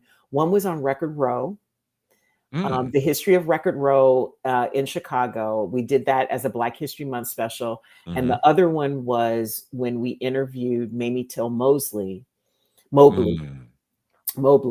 about Emmett Till and telling that story prior to all of these movies and all these things. Like I said, this was back in the 90s. Right. And the other one, I think I won for that.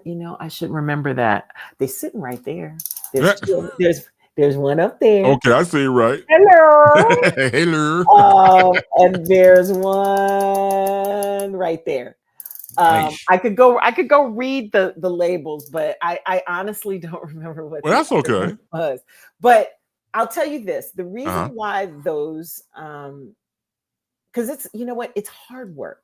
Our job is hard work. It is, even though, and part of the reason why it's so hard is because for it to be good, it has to not look hard, and at the same time, you're also having fun. So people focus on that part of it, right? That's so true. Especially in radio. In television, a little less so, but the kind of TV I did, it was always fun. Like, I'm not doing it if it's not fun, okay? Like, some part of it has to be fun. But I feel like, and I think this is true of anybody who gets nominated for anything in their industry, when it's your peers that say, job well done, because they know what went into it. It's special. And they knew what to get out. So for me, winning those was like saying, it's like my colleagues saying, you got it, girl. Go ahead on. Keep doing that. Like, for me, it was an encouragement. For me, it was somebody who knows what I've walked, at least some of what I've walked, is saying, this is something good. This is something worthwhile. You added to our body of work, the thing that we do for other people, because our work is so temporal.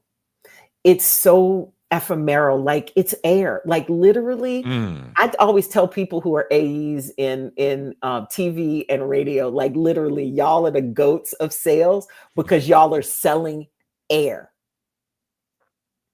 You have found a way to put a price on air. Amazing. And like, no matter how much you record what we do or whatever, it's a moment in time. It is. And that's why this book kind of messed my head up. Like, the fact that I put together a book, because now I have something physical that represents me, my history, what I know, that I can give to people. Like, it's still, Chris, it still blows my mind. Like, I'm like, how did I do that? And how do I have like, for the first time, like, I'm 55 years old. Mm-hmm. I've been doing this since I was 17. I've been doing this since I was 17 years old. Mm-hmm. And I've never not worked. Amazing. Never not worked.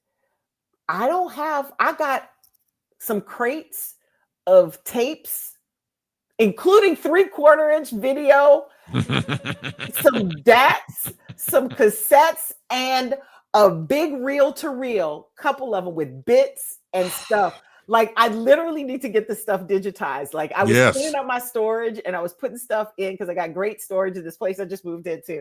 And so I'm going through this stuff going, oh my God.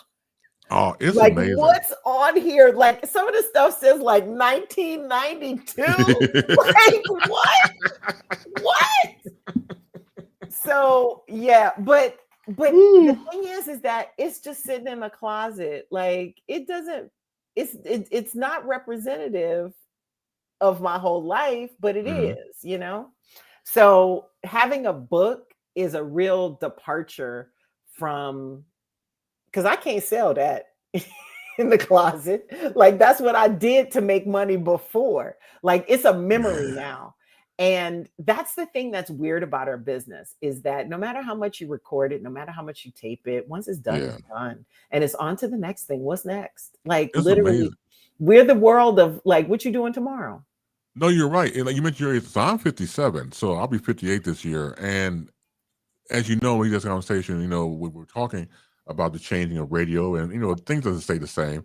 The ability to adapt, and adaptability is a whole different conversation. And the late great Jerry the Iceman Butler said, the ability to walk with kings and queens and still have the common touch. Yeah. And when you're able to be yourself, no matter where you are, no matter what room you are, that right there takes a talent, because a lot of people code switch. They changed up who they are, and they become, as you said earlier, different versions of themselves, and not really being their true, authentic self. I see it in colors and shades, because I do think some code switching can save our lives. True. But I agree. I'm not gonna go against the commissioner now. Well, let me just put that out there right now. I see. But I will say this. The way I see authenticity, and I think you're 100% right. I think that staying power happens, and it goes back to something you said much earlier in our conversation about consistency. Yes. Consistency is easier when you are yourself. Correct. Consistency is easier when you know what gifts you have to offer and you offer them freely. When you tap into that, when you expand on those, when you try to, use them and apply them in different ways.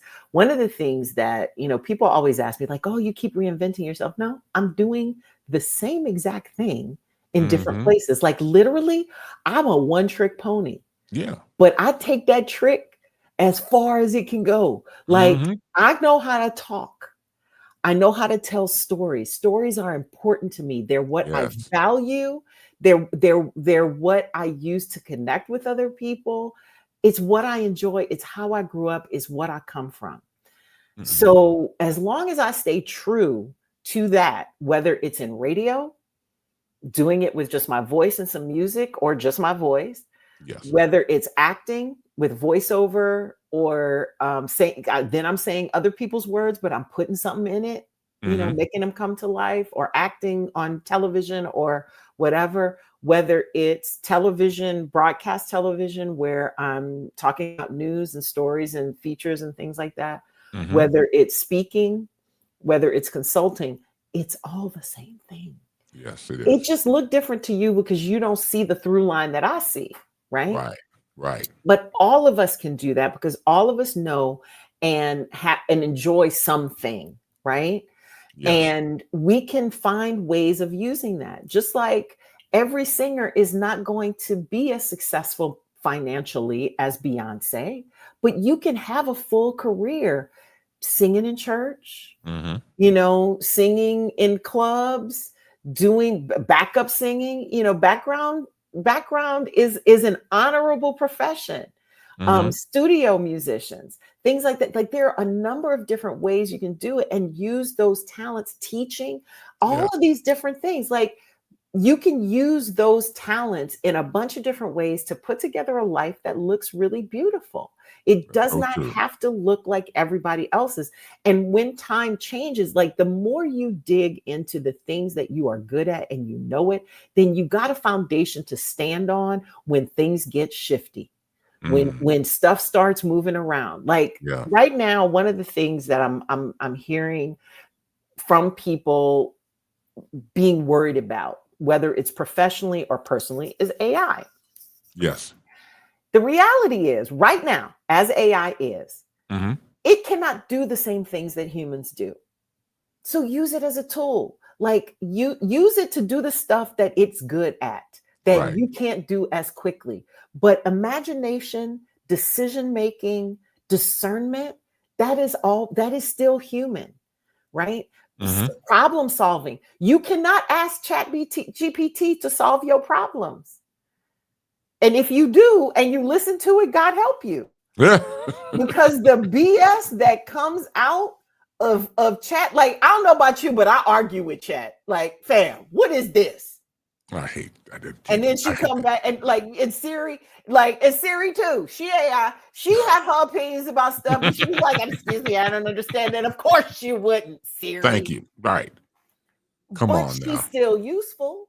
Yeah, of course. And the thing is that I just say to people who are afraid of how the world is changing, the reality is that you will always be relevant as long as you decide that you are relevant. As long as you know, and you're not grabbing out for anything. Because let me tell you, nothing can replace your wisdom and your ability to put 2 and 2 together and get 4 and then some. Nothing. And so, but you got to know you. And you got to be solid on the ground you stand on. And like the kids say, you got to stand on business. You got to stand on your business. That's right. All 10 toes. Because it's about you. It really is about you. And the question becomes for me, and this is the challenge I especially give my young people in my life, because I teach, in a master program at Northwestern. And I say to them all the time, if you don't do what you come here to do, if you do what your parents think you should be doing, not that they're wrong necessarily, but you got to figure that out for yourself. Right.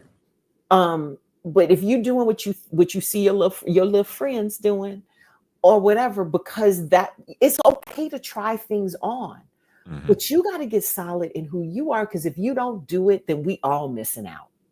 Correct. We're all going to miss out. And all of us are like puzzle pieces, Chris, you know that. If I don't do my part and my little puzzle piece don't fit where it's supposed to, then that picture is always going to be missing a piece. And so the saddest thing in the world, one of my girlfriends said this about her husband before he passed, right as because he was sick for a while and stuff. Okay. And, she said, looking back on it, she was like, he never sang the song he had in his heart. He always did. He did some of what he loved, but he never went all in because he was always trying to make somebody happy.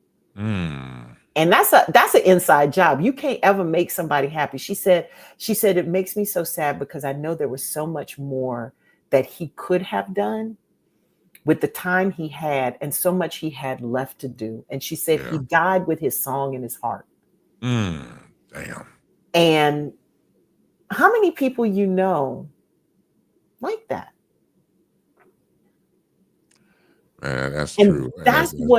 That's what I'm trying to get at for people, because what? That could have been me.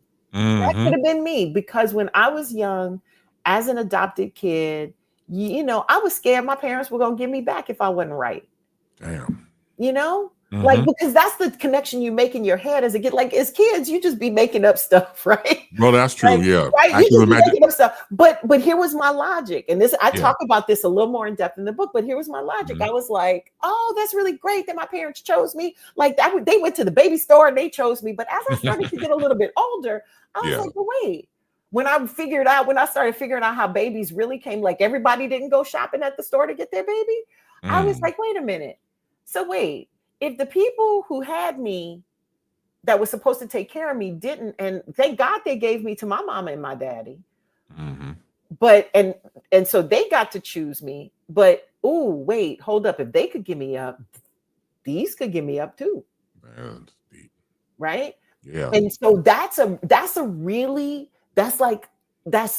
so close to how you end up people pleasing. But here's the thing, far less things happen to folks than that, or far more things happen to folks like that make them think they got to do stuff for other people to like them, for other people to think they're okay, for other people to accept them. And anytime we walk into someplace new or encounter something new, like technology changing or whatever, we go back to those same kids we were, who were like, I don't know who I am. I don't know where I belong.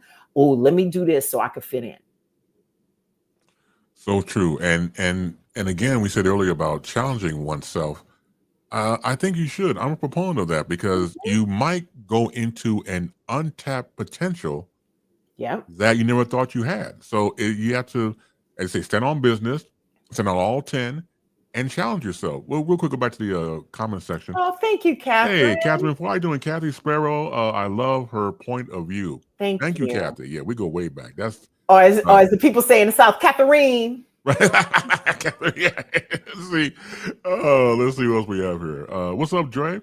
You're a living treasure. Thank you for your contribution. Oh, thank you. That's so cool. I like the way you spell your name. That's very cool. Andre, in fact, he was one of my first students at Columbia College when I went back to teach radio.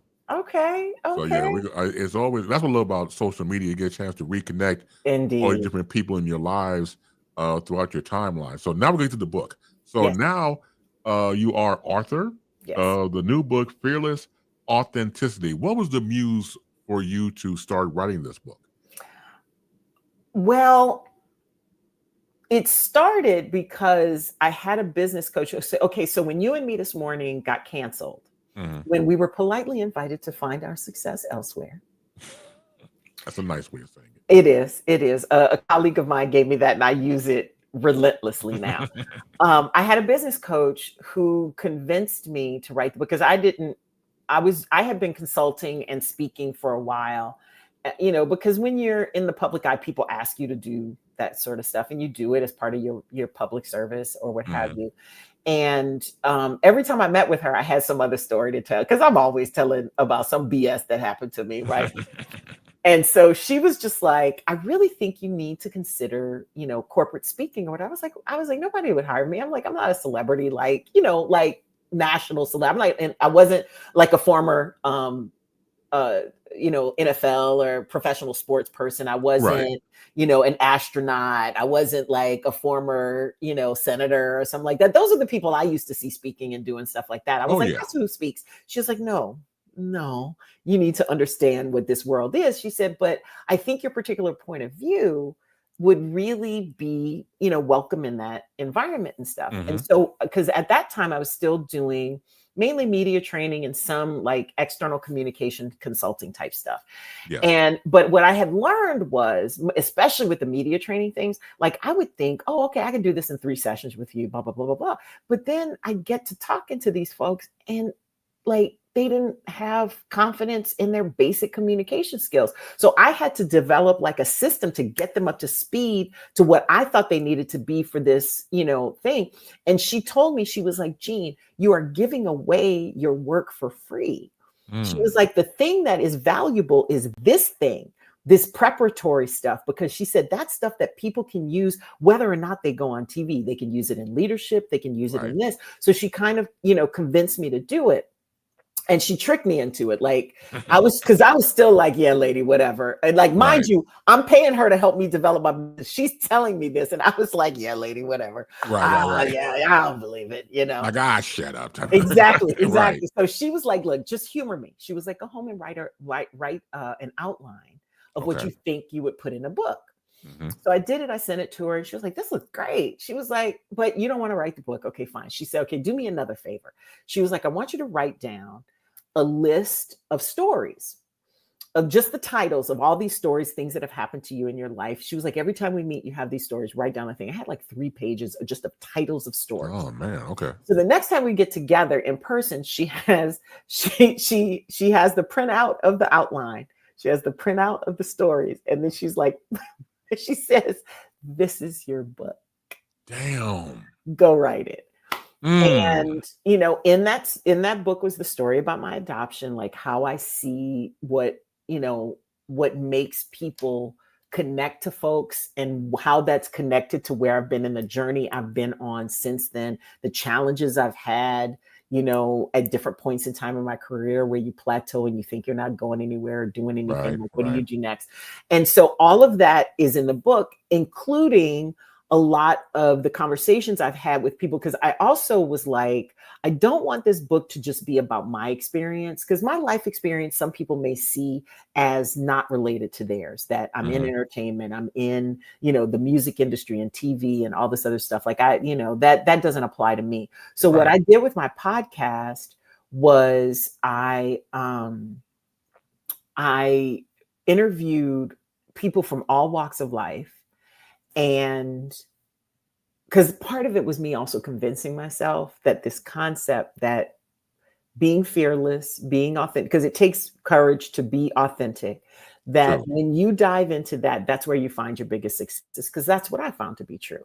Every time I doubled down on me, every time I expanded, tried something new within what I thought was my kind of core lane of stuff, that I expanded what I did, but I was still operating from my points of strength. I started interviewing people, entrepreneurs, authors, comedians, business people, consultants from all walks of life. All of them said the same thing. They all had moments when they were doing what they thought they were supposed to be doing. They got a promotion and realized that they didn't know what they were doing. And then they had to dig into what they knew to do it, or they were challenged by something new they were trying. And then they had to go back to, the drawing board and go, where does this lead me and how do I do it? And, I saw it with everybody. I mean, I worked with the kings of comedy. I worked with Bernie Mac. I worked with I love Bernie Mac. I worked with DL and Cedric and George Wallace. George Wallace, yeah.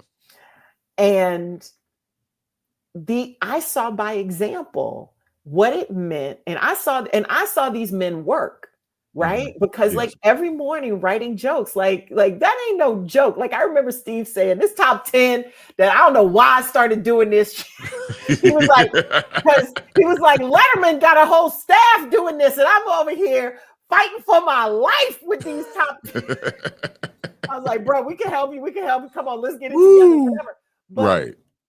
That was like a benchmark feature of the show. And he wrote that every morning, and Steve would be sitting there going, all right, y'all got to carry the show for a few minutes. I got to go back and do this or whatever. I watched them do their craft.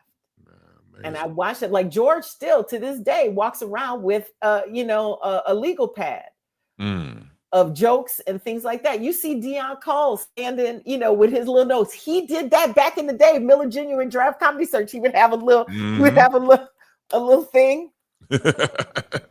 And check it out. Down. I see him still doing it because that's his process. Like, I don't think people realize that's not really a bit. No. That's how he has always done his comedy. But like Damon Williams and George Wilborn, like I grew up in the business at the same time as them. Correct. We were all at Cotton Club when Bernie was, the host, when R. Kelly was still performing. Right. And isn't that weird? Isn't it sad you got to whisper people's names because they've been doing the most? Jeez, that's sad. But it was right. Help, Lord. Right. But I mean, it's like I had all these examples around me. I was blessed to have all of that. And, I'm grateful for that. And I'm happy to share it with people that don't have access to the same people, to convince them that if this person can do it, so can you. There is somebody in that book you can relate to that has used and figured out how to be themselves, how to use what they have in service of each other to find whatever success is to them. Because we all define it in a different way.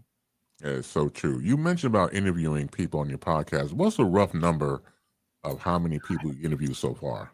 On the podcast, I have like 50 episodes, but in my life? Yeah. Just a rough ballpark. Fam. It's endless. Thousands? Gotta be. And the reason why I asked that question, because what would you say are your strengths of being an interviewer? The curiosity, like true curiosity and wanting to know somebody. People pick up on that. Like, I think people understand that.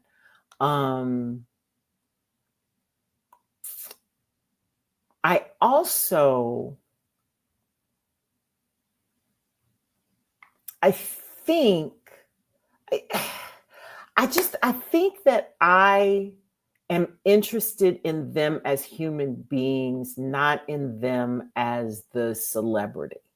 Right. I think that that's what people get from me. I think that's why I've never really liked red carpet interviews and stuff, because they can be very shallow. Like, it's hard to get to the kind of depth I like to get to. I mean, I'll do a red carpet, no doubt. Like, but I'm always like, I will always ask something that makes the PR people who are accompanying them nervous, because I will always ask some like off the wall stuff, and they will literally look at me like, "Why are you at? This is off topic." Amazing. And I'm like, Yeah. because I want something different than what everybody Yeah. else down the road gets. Because I You don't gotta really figure on their end. They've heard the same questions over and over and over and over again. So you got stir crazy. listen. They never have an issue with it. The celebrities never have an issue with it. Uh-huh. It's always the handlers that do, because that's their job. You know what I'm saying? It's like Cat Williams said about haters. Haters gonna hate. That's their job, to hate. Right. PR people, they're there to keep them on task, to keep them promoting the thing. Like, literally, I don't really care about the movie you're talking about, except like this much. I care about the person that's standing in front of me. See. And that's really what it comes down to. I just like talking to people. Like, it's really that simple. Like, yes. I'm curious. My mama called it nosy. Mm-hmm. Whatever. You can define it however you want to, because that would be true too. But see, and that's the great thing about it. It's very simplistic for yourself, and you know what works. So, like anything else, when you're doing these interviews, and once again being naturally curiosity and have a deep interest for the person you interview, that shows in the work. And so, like myself being an interviewer, like, I'm always fascinated with the people who do it and what makes them tick and how they do it. So when you told me about your process, once again, it's very simple, because you know, as an interviewer, when you're interviewing a person and they have to think about a question because you really got them. And it's like, wait, hold on, let me think about that. And that's when I think the engagement becomes a little more intimate, because now it's like, you've heard it before. I never said that before. I never said it out loud before. And it's something about you, the interviewer, that makes that person not only extremely comfortable, but like your old friends. And, you know, one of the things that that I love about that process is that if you allow a conversation to unfold, like, you know, like if you have limited time with people, then yes, there are very certain questions you have to ask to get to the goal you need to get, or what have you. But when you can have like a long conversation with people, and you follow the flow of the conversation, and you're willing to do that, it's funny because, you know, it's like when young people interview me and they have their little list of questions. It's so cute, and they're just slaves to the questions. It's like, baby, let them questions go. Let's just talk. There you go. Know, and yes, and you can always guide it back to that if that's what the purpose is. But maybe that's not what that's a conversation is supposed to be about. And I always love those moments when I'm talking to younger creators and you know, reporters, producers, whatever, and they realize that they can trust themselves to have good questions, and that, you know, they don't have to ask the same things or what's in the press release or whatever. Like, you know, like even if you had never asked me about the book, like I talked about the book, like literally, like I, you know, like, that book is who I am. So anything I talk about is what's in the book at this point, like this book in particular. It's your DNA. That's who you are. Yeah, like that's got my thumbprint on it. So it doesn't matter to me. Like I said that to somebody. She was like, "Oh, we went so off topic, whatever." I was like, "It was a great conversation." Like, are you kidding me? Like, that was cool, because you can get tired of talking about the same thing all the time. You know, I haven't yet, but that's because this is my life's work. This is what's important to me. But I can see how, you know, people will get tired, because everybody has their thing they bring to it. To me, a good conversation / interview is always about both people bringing what they bring to make that a unique experience. And too many people try to recreate or replicate what other people have done. Like I had a boss who he was always shooting for viral moments, and he was so dumb because he was always trying to copy what had already gone viral with something. He's like, honey, it's not going to go viral again. They're not going to do it the same way. We're not the same people. But he wouldn't listen. And so, you know how that goes. I mean, God bless. Yeah. God bless your ministries. Yeah. God bless. God bless. Exactly right. Or as we say in the South, bless your heart. Yeah, that one. Yeah, that's and I mean it. One. I mean it that way, because there's so many layers to bless your heart. But I mean it the way that most people think it is. Well, one of my favorites I use on people is I wish you will in your future endeavors.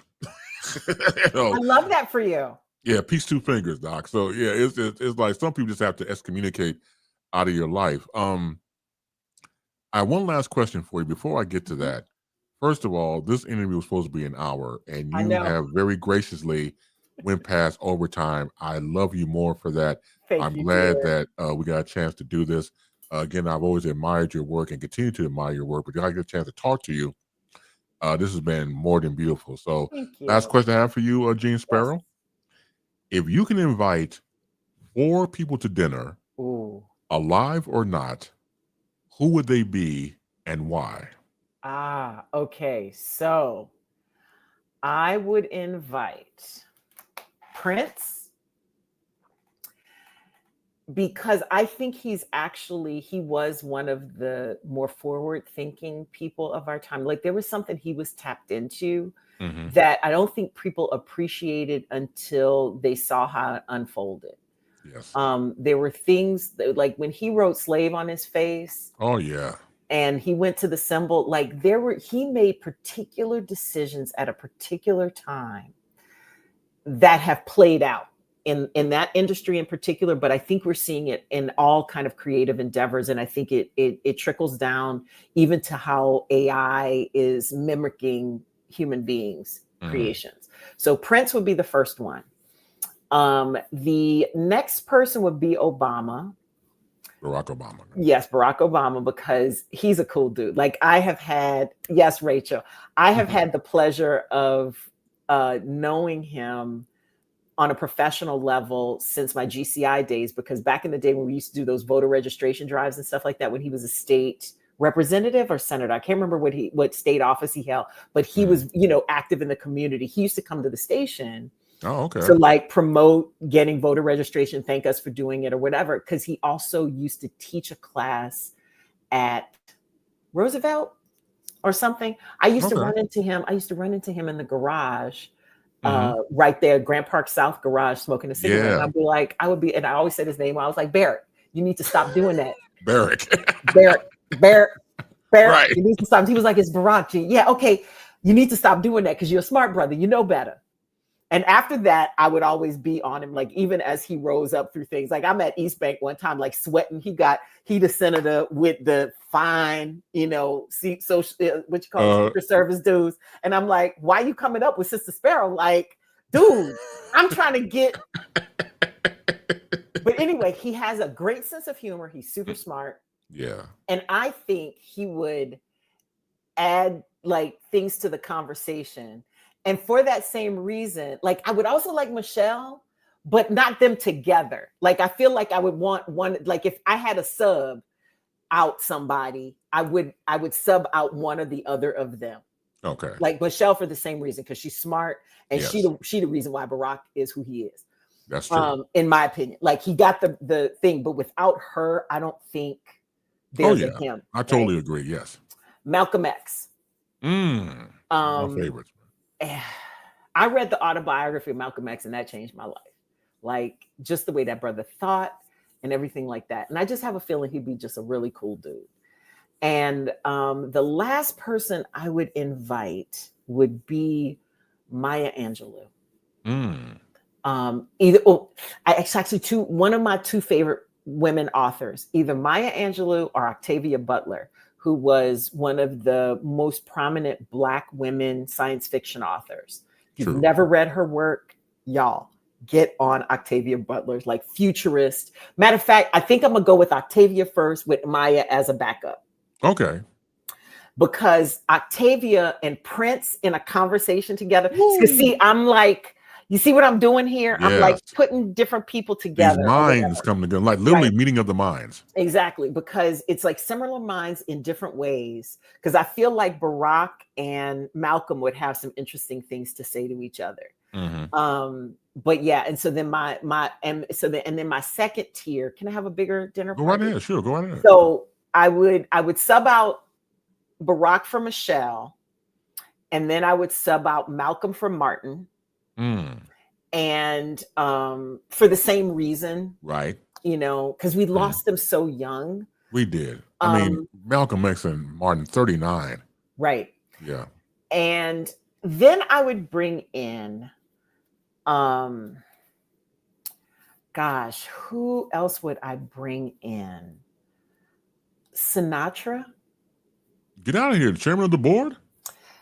Frank. Because of that reason. Like, because think about it. He was at like a crossroads of life when it was changing, and he seemed to make the right choices. Like the way he supported Sammy, the way that he did certain things, you know, and he was at a crossroads of politics, the mob, and entertainment, and survived it all and lived to be 80 something years old. Like, I mean, he went through a lot. Just on a sidebar, for people who don't know, with Frank Sinatra, you know, he was in love with actress Ava Gardner, and it was like type A for both of them, and they were used to getting their way. But she was able to dump him, call him as the legendary thing people had talked about overseas, while he's still in America, and she was overseas somewhere, and dumped him over the phone to the point where he tried to commit suicide.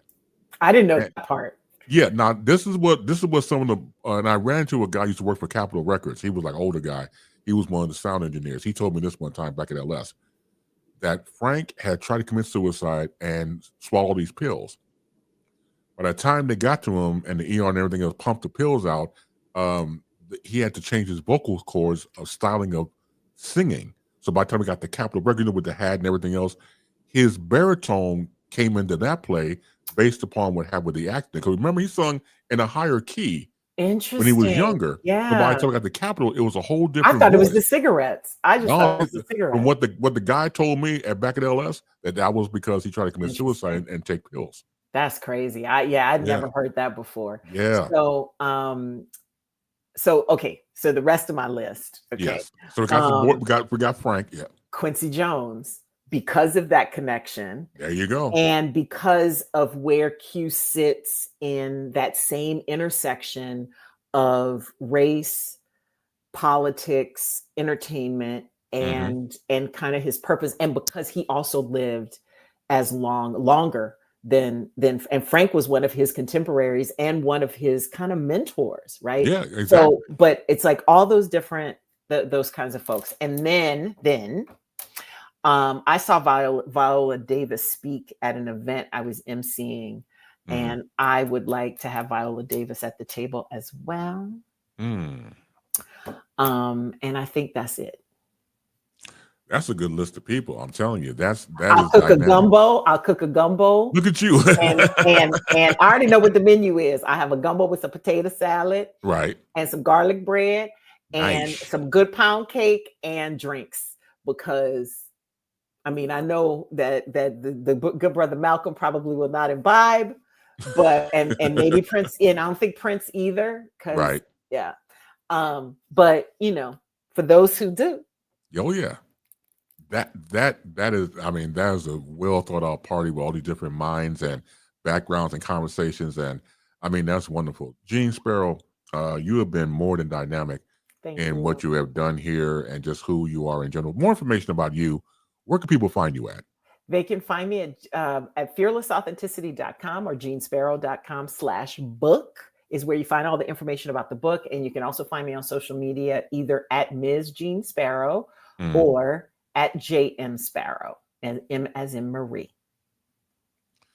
This has been wonderful. I thank you for your time. Can you hang on real quick? I'll do this ending, and then I want to talk to you off the air real quick. So okay, I have an appointment in a little bit. Okay, we'll tell you what. Go on and do that. I'll connect you through. I'll talk to you through Lisa E. Perfect. We'll talk you through that. But you're the best, my dear. I love you more. Thank you so much. Thank you so much. This is so much fun, Chris. And thank you to everybody who chimed in, asked questions, and called in. Appreciate you so much. Thank you so much, Jeanne. I'll be in touch. Thank you again. Bye. Have a good one. Have a better one. Take care. Thanks. Jeanne Sparrow. And I've been looking for this interview for a long time. And again, when you see somebody's body of work and they just skyrocket and they just continue to be a shining star and continue to raise the bar high. That's definitely Jeanne Sparrow. Jeanne, once again, thank you for the time and being overtime as well. All right, so no baseline on Friday because it's, of course, July 3rd. July 4th, my dumb ass, that's the 3rd. For tomorrow, then the 4th would be there, so no baseline. Maybe a baseline on Saturday. at 4 p.m. Haven't made a decision yet, but we'll see. Of course, I'll just know through social media and everything else. Thank you all out there in the peanut gallery. Thank you for calling in. Thank you for being a part of the excursion we call CBI. Chris-based interviews. Of course, we do this every Wednesday at 5 p.m. Eastern, 4 p.m. Central, at 2 p.m. Pacific Standard Time. Continue to be safe. Continue to be sound. Continue to be healthy. Most importantly, above anything else, continue to be loved. Long live the peace. Long live the funk. More power to you. Have a great, happy 4th of July. Don't eat too much food. Watch out for the fireworks. And I will definitely talk to you soon. And keep your head